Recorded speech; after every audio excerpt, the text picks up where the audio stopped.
आप सभी का आज के कार्यक्रम में बहुत बहुत हार्दिक स्वागत, अभिनंदन करता हूं।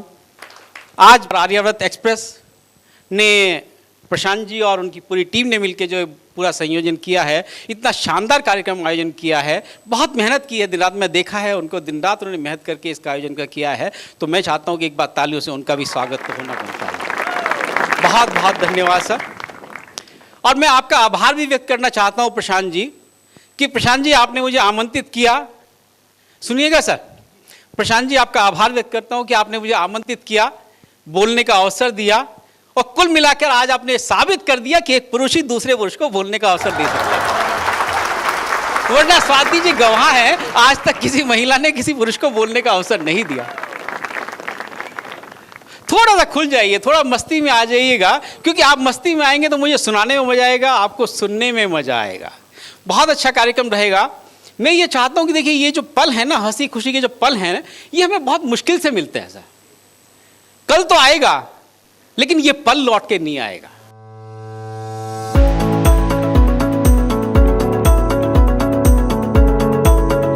आदमी की जिंदगी में बहुत टेंशन रहती है, लेकिन ये पल नहीं मिलते, तो इस पलों का पूरा आनंद लें, एक एक पलों को जिए। मैं आपको यकीन दिलाता हूं कि अगर आपने साथ दिया तो आज का हो सकता है आपको मेरा शक्ल याद ना रहे, आपकी शक्ल याद ना रहे, हमारे नाम आपको याद ना रहे, लेकिन आज का दिन आप सबके लिए यादगार बना के जाऊंगा, इतना मेरा आपसे वादा है। तो आपका साथ होना बहुत ज़रूरी है।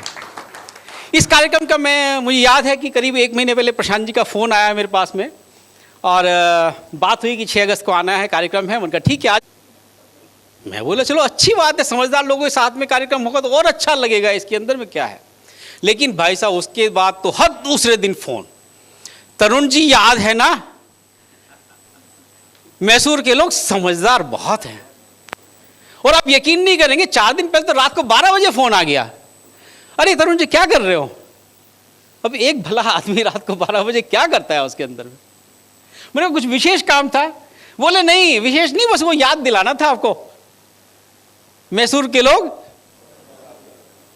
और भाई साहब बाकी तो छोड़ो, आज सुबह आया यहाँ पे, जैसे ही सुबह यहाँ पे पहुंचा उन्होंने बड़े प्यार से गले लगाया, बुलाया, बिठाया। बोले थके हुए होंगे, चलो सफर के, एक काम करो चाय मंगाता हूँ आपके लिए। चाय मंगाई, चाय मंगा के मैंने कप फोटो से ही लगाया था।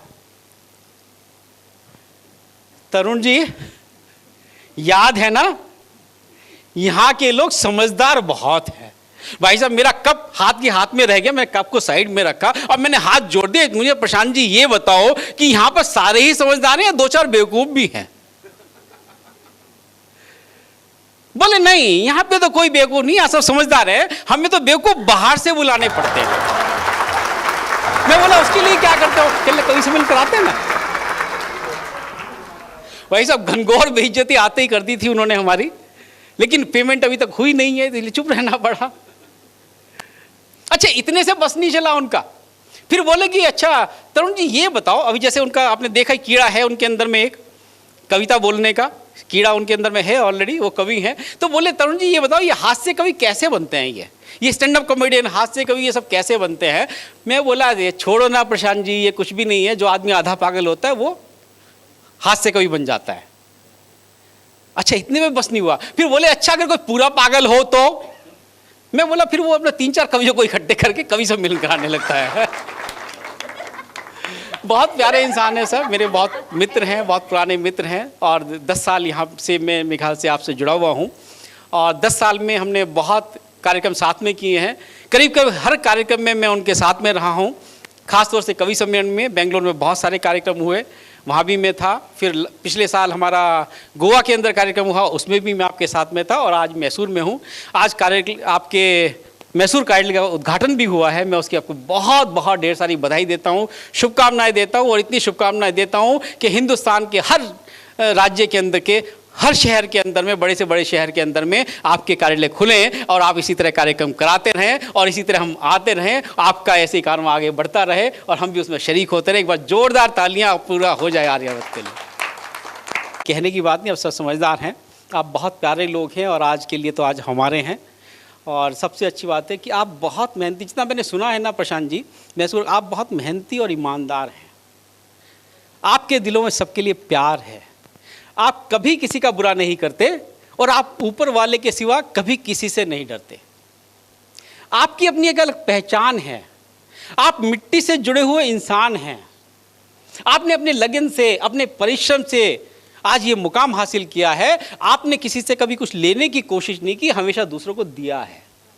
आपने अपने दर पर आए हुए किसी भी जरूरतमंद को कभी खाली नहीं लौटाया। और इतनी तारीफ करने के बाद में भी एक आदमी ने ताली नहीं बजाई। अरे लानत है यार, बेकार में इतना मक्खन लगाया।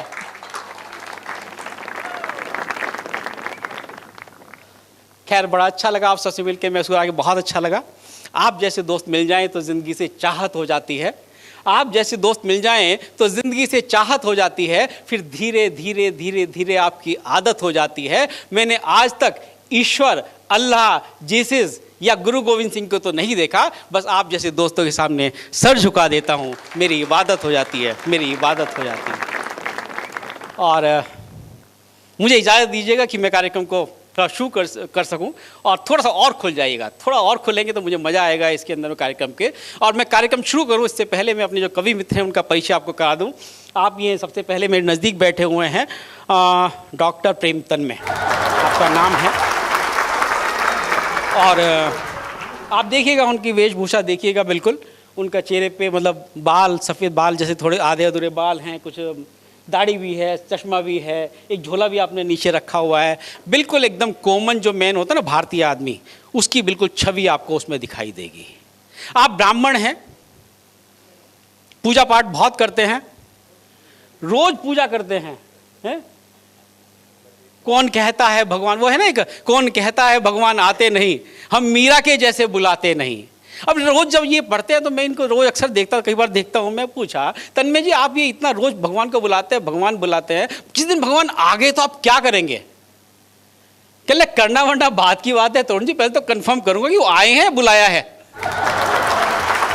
तो एक बार जोरदार तालियां हो जाए। आप उधर प्राची मिश्रा जी हैं।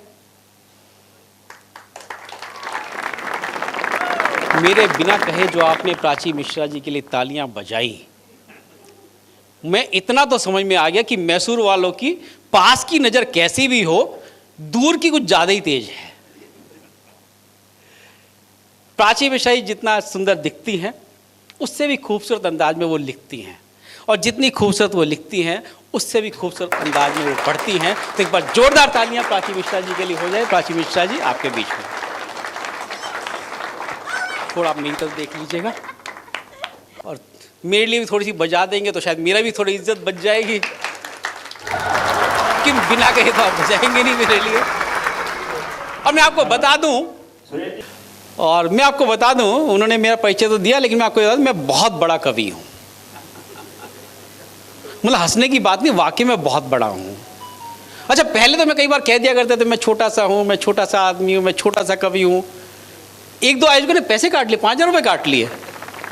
उस दिन से मैंने कसम खा ली कि मैं अपने को छोटा नहीं बताऊंगा, मैं ये कहूँ मैं बहुत बड़ा हूँ। हो सकता है मैं बड़ा कहूँ तो प्रशांत जी और थोड़ा 5,000 रुपये मिला के देते हैं उसके अंदर में।